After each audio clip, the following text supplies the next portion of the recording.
Do you know who all are named under Wisden Cricketer of the Century? Hi friends, welcome to another book review video.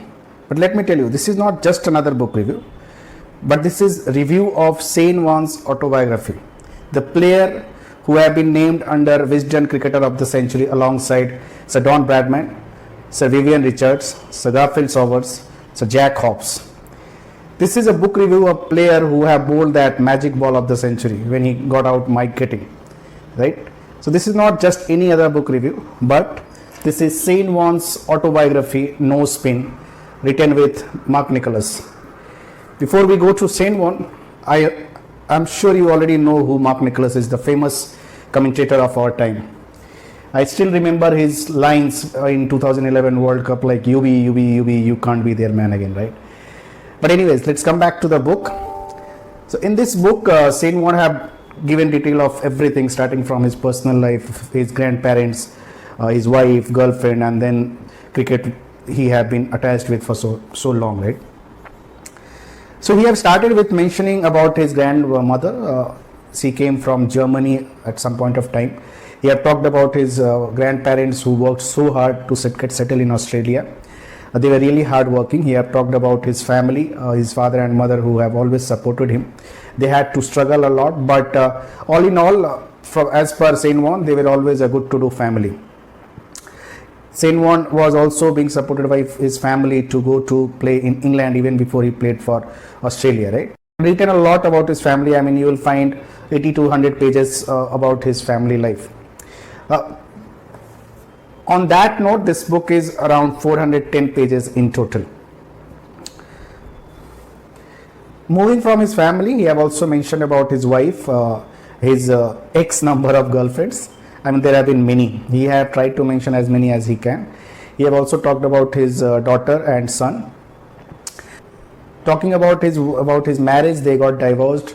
Again, there was a time when they kind of came together and were thinking to restart all over again, but it didn't work and it failed again. So he have seen a lot in his life. I mean, from outside people can talk a lot about his personal life, how he have carried himself in social world. Some people will like it, some people will criticize it, but I am not the one who is going to judge him based on his personal life. We are more going to talk on how he have performed on the cricket field, right? So moving back to the cricket field, he kind of made his debut against India in 1991. The same series which was even Sachin Tendulkar's first series, and will also be remembered for Ravi Shastri famous 200 in a innings, right? But Shane Warne clearly remembers everything about that series, definitely because it was his first, right? But things changed for him when he played Ashes for the first time in 1993, more specifically his first match. So he have given a detailed description about what his feelings were before the night of that first Ashes match. Then he had mentioned about how he was feeling when he was about to bowl his first ball, what the players around him were suggesting, what kind of discussions were happening, and we all know what happened that day on that first ball, right? So 1993 Ashes first match, first ball for Shane Warne, which turned out to be the magic ball of the century when he kind of got out Mike Getting with his leg spin, right? It was such a ball that any cricket lover will always go back and watch on YouTube. I mean, so after that, he had talked about many series, many important matches where he had some impact, where he helped the team to win. He was also a good lower order batsman. He had scored more than 3,000 runs. He is the only player who have scored 3,000 runs without a century in it, right? But he always took that very seriously and always wanted to contribute in the form of batting as well, if not in bowling. Among few things which can be highlighted is one, when he kind of had to pull out of 2003 World Cup for doping test. He have talked about it. He have said that it was not intentional. Actually, it was his mother who got some medicine for him without knowing what it contains, and eventually it got caught in doping test, and we know what happened, right? He got pulled out of the World Cup at the last minute. So it was hard for him. It really was painful for him. But he had talked about his relationship with different Australian players of his era, especially Steve Waugh, and he had been very open to say that his relationship with Steve Waugh was not that good. They have a lot of differences. He have also mentioned about a series in West Indies where he was kind of dropped from a match for which he doesn't had any good reason, but he was dropped. He have also talked about his friendship with other Australian players like Glenn McGrath, Damien Martin, or Justin Langer for that matter. Outside Australian player, he have also talked about players who are on top of his list as great players or best player, you can say. And among them, he have mentioned about Brian Lara and Sachin Tendulkar.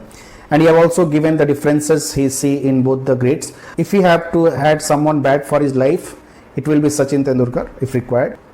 And if there is a situation where the team needs 400 to score on the last day of a test match, he will send Brian Lara. So that how he are differentiated between the two greats. I mean, one is more impactful and one is more technical, or whatever you can say, right?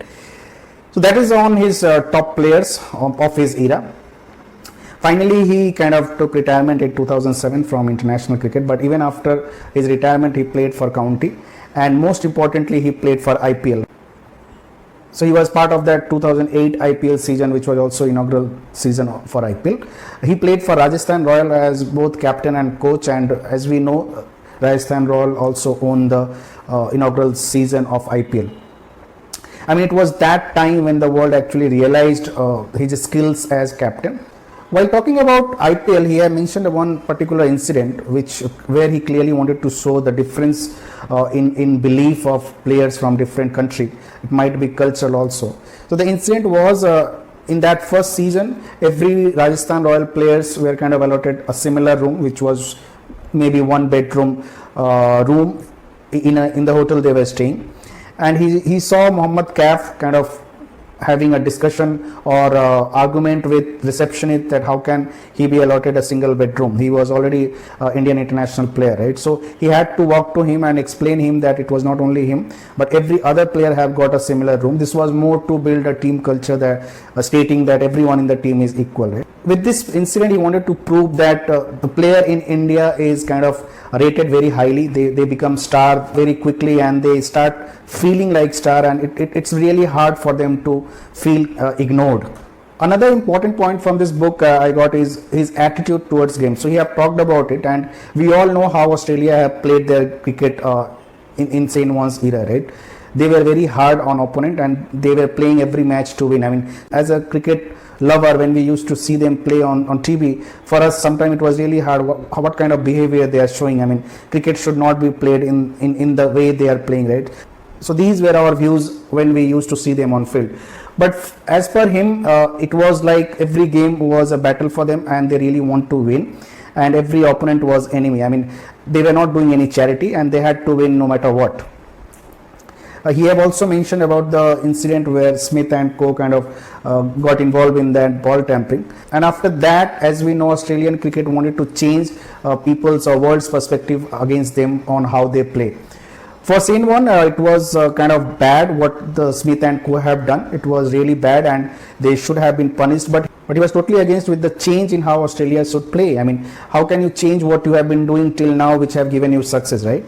So that is on his attitude towards game. And that's one of the reason he likes people like Virat Kohli or Saurabh Ganguly, because they also show the same intensity on the field, and they also play every time when you see them on field to win. I mean, out of ground you can be a friend or whatever, but on field you are there to do business. You have to win, and you cannot be polite to others. I mean, giving an example, he said if you are in a boxing ring, you cannot ask your opponent after every punch whether he is okay or not, right? So that is more on his attitude.